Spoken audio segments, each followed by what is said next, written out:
सौता गांव के बाहर एक बगीचे में एक जली हुई लाश पड़ी थी जो उस रात के खौफनाक मंजर की गवाही दे रही थी। ये थे देवी शंकर, 30 साल के एक दलित आदमी। देवी शंकर की मौत की खबर जंगल में आग की तरह पूरे गांव में फैल गई, जिससे हर तरफ सदमा और गुस्सा छा गया। उनके पड़ोसी, जिनमें से कई उन्हें बचपन से जानते थे, उनके साथ हुई इस क्रूरता को समझ नहीं पा रहे थे। ये सिर्फ एक मौत नहीं थी, ये एक संदेश था, उनके समुदाय की कमजोरी का एक डरावना रिमाइंडर।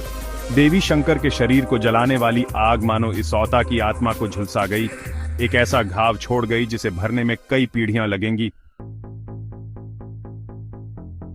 देवी शंकर की मौत से पहले की घटनाएं ग्रामीण भारत में अब भी चल रही ताकत की राजनीति की एक भयानक याद दिलाती है।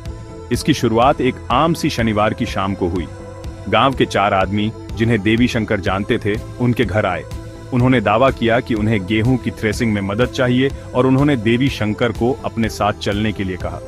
भरोसे से, बिना किसी शक के, देवी शंकर मान गए। उन्हें क्या पता था कि वो एक ऐसे जाल में फंस रहे हैं जहां से वो कभी वापस नहीं आ पाएंगे। जैसे जैसे इसौता पर अंधेरा छाया, देवी शंकर के परिवार पर बेचैनी छाने लगी। घंटे दर्दनाक इंतजार में बदल गए। घड़ी की हर टिक टिक उनके डर को बढ़ा रही थी। उनके मोबाइल फोन पर किए गए कॉल का कोई जवाब नहीं मिला, जिससे उनकी चिंता और बढ़ गई।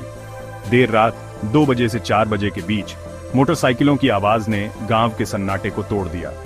3 बाइक, जिनके सवार अंधेरे में छिपे हुए थे, उसी बगीचे के पास देखे गए जहां देवी शंकर का शव मिला था। बाद में गवाहों ने इस घटना की सूचना दी। उनकी बातों ने इस पहेली में एक और डरावना हिस्सा जोड़ दिया। अगली सुबह देवी शंकर के अधजले शरीर की खोज ने पूरे समुदाय को हिलाकर रख दिया। अपराध की क्रूरता, उसकी अमानवीयता समझ से परे थी। कानाफूसी इल्जामों में बदल गई और जल्द ही नाम सामने आने लगे। देवी शंकर की हत्या की खबर ने इसौता और उसके बाहर सदमे की लहर दौड़ा दी। इस जघन्य अपराध, एक आदमी को जिंदा जला देने, ने गुस्से और डर दोनों को बराबर भड़काया। यह सिर्फ एक हत्या नहीं थी, ये एक नफरत का अपराध था। भारत में अब भी गहरे बैठे जातिवाद का एक भयानक रिमाइंडर। गांव वाले, जिनका गुस्सा साफ दिख रहा था, पुलिस को देवी शंकर का शव पोस्टमार्टम के लिए ले जाने से रोक रहे थे। न्याय नहीं, शांति नहीं, वो नारे लगा रहे थे। उनकी आवाजें इसौता की गलियों में गूंज रही थीं। उन्होंने इसमें शामिल सभी लोगों की तुरंत गिरफ्तारी की मांग की। उनका गुस्सा अधिकारियों की कथित निष्क्रियता पर था। ये देवी शंकर के परिवार के साथ एकजुटता दिखाने का उनका तरीका था, एक ऐसे सिस्टम में न्याय की एक बेबस गुहार जो अक्सर उनके खिलाफ होता दिखाई देता है।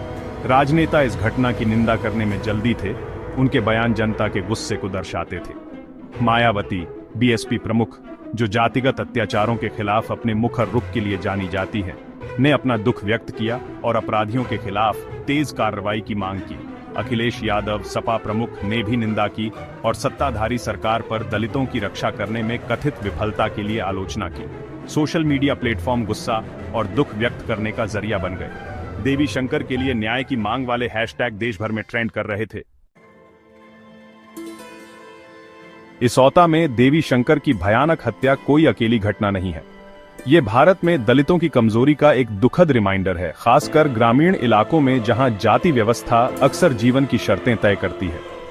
आरोपियों के खिलाफ आरोप अगर सही साबित होते हैं तो ये एक ऐसी संस्कृति की ओर इशारा करते हैं जहां लोगों को लगता है कि वो बिना किसी डर के दलितों का शोषण और नुकसान पहुंचा सकते हैं। देवी शंकर के लिए न्याय की मांग सीधे तौर पर शामिल लोगों की गिरफ्तारी और सजा से आगे बढ़नी चाहिए।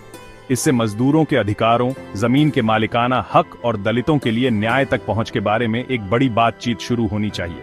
देवी शंकर की हत्या का कथित वित्तीय विवाद कई दलितों की आर्थिक कमजोरी को दर्शाता है, जिन्हें अक्सर शोषणकारी परिस्थितियों में काम करने के लिए मजबूर किया जाता है। आगे का लंबा रास्ता एक बहुआयामी दृष्टिकोण की मांग करता है। कानून प्रवर्तन को मजबूत करना, तेजी से मुकदमे सुनिश्चित करना और गवाहों को पर्याप्त सुरक्षा प्रदान करना हिंसा के चक्र को तोड़ने के लिए महत्वपूर्ण कदम है। दलित समुदायों को शिक्षा, आर्थिक अवसरों और कानूनी सहायता के माध्यम से सशक्त बनाना भी उतना ही महत्वपूर्ण है। अंततः देवी शंकर के लिए न्याय तभी मिलेगा जब हर व्यक्ति, चाहे उसकी जाति, धर्म या आर्थिक स्थिति कुछ भी हो, सम्मान और सुरक्षा के साथ रह सके। तब तक इसौता के अंगारे सुलगते रहेंगे, जो किए जाने वाले काम की एक कठोर याद दिलाते रहेंगे।